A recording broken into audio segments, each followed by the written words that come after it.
is Anquita Mitchell. I'm born and raised from Atlanta, Georgia, here in the city. I'm 22 years old, and I am a marketing and PR director. I am co-founder of a nonprofit organization by the name of the Young Executives, and I am owner of a mobile device brand by the name of PhoneFit. And in a nutshell, I'm pretty much like a Renaissance woman. I like to say I do a lot, and most importantly, I'm a child of God. I did not grow up around entrepreneurs. In fact, it was something that, to kind of give you a brief background about me, I didn't grow up around entrepreneurs or family members that per se had a career path, but I was granted the opportunity to be in school with a lot of people that inspired me to do so. So a lot of my teachers, mentors, after school program directors, things of that nature. So they kind of inspired me.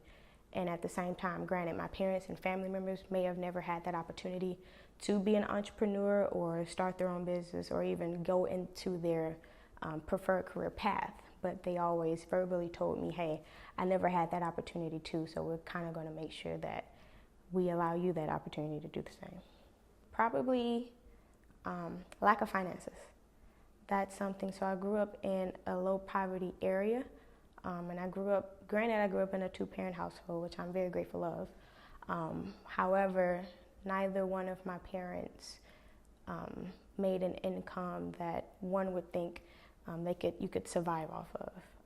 My mom she worked her hardest. She did what she could, and same as my older sisters. I am the youngest of three girls, and they were kind of like my mothers too, in a sense, but none of them really established a income within their household, if you will, that was stable. So that's something that I always felt would kind of set me back, because of the fact that I grew up in an area to where everyone around me in my neighborhood was in the same type of a household. So it looked the same, but when I went to school and I would engage in my extracurricular activities, I would have friends and colleagues who came from a complete opposite background of me. So it's like, well, you guys as parents can financially support all of the activities and the interests that you guys have. I don't necessarily have that opportunity, but I can say I was blessed with a lot of mentors who kind of saw something in me that were able to say, hey, I like you. You're a bright young lady. Let me go ahead and sow a seed into you financially and help you do whatever it is that you want to do. Yes, definitely. So like I said, coming from a low poverty area and coming from a household to where our finances were minimum and we made it work, I used to be like the kids in the line with our past back to school drive.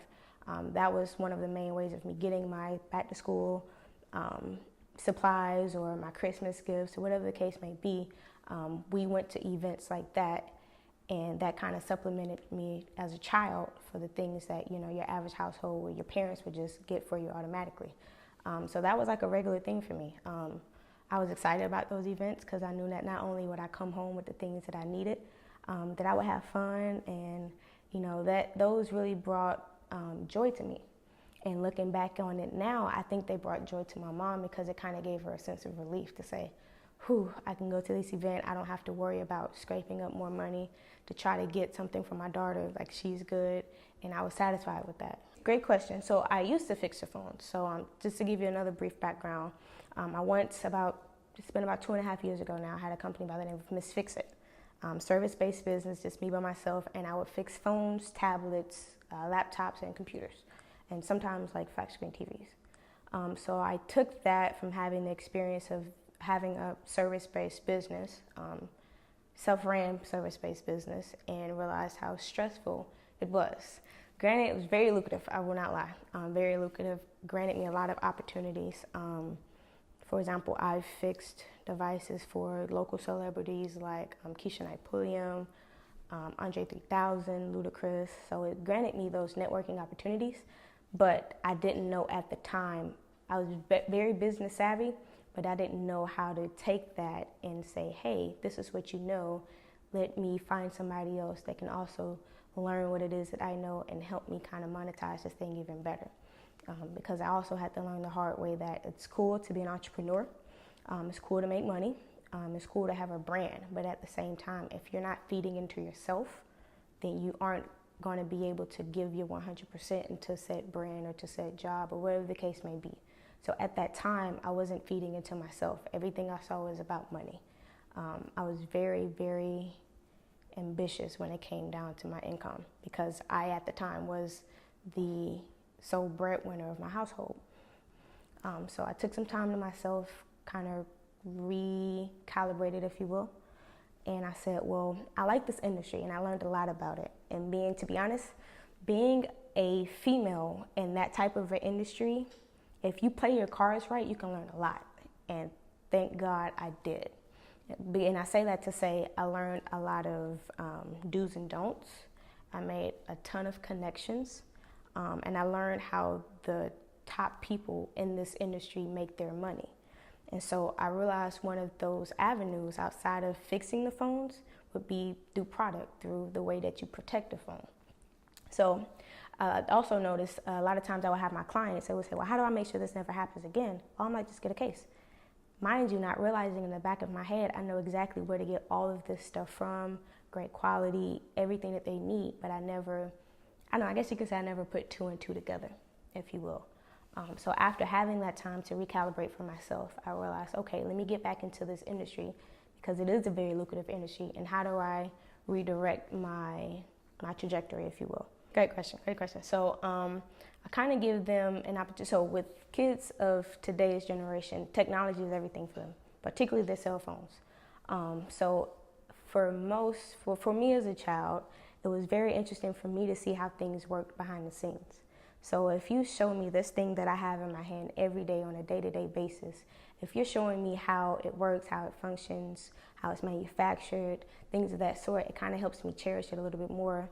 And the next time you do drop it, or your mom is like, I just bought you this, don't break it, or whatever the case may be, it kind of gives you a different viewpoint about it. And not just necessarily the phone, but I wanted them to get that mindset about other things in their lives as well, to kind of ask probing questions and to look at whatever it is that they're interested in. For example, a lot of students say that they're into music.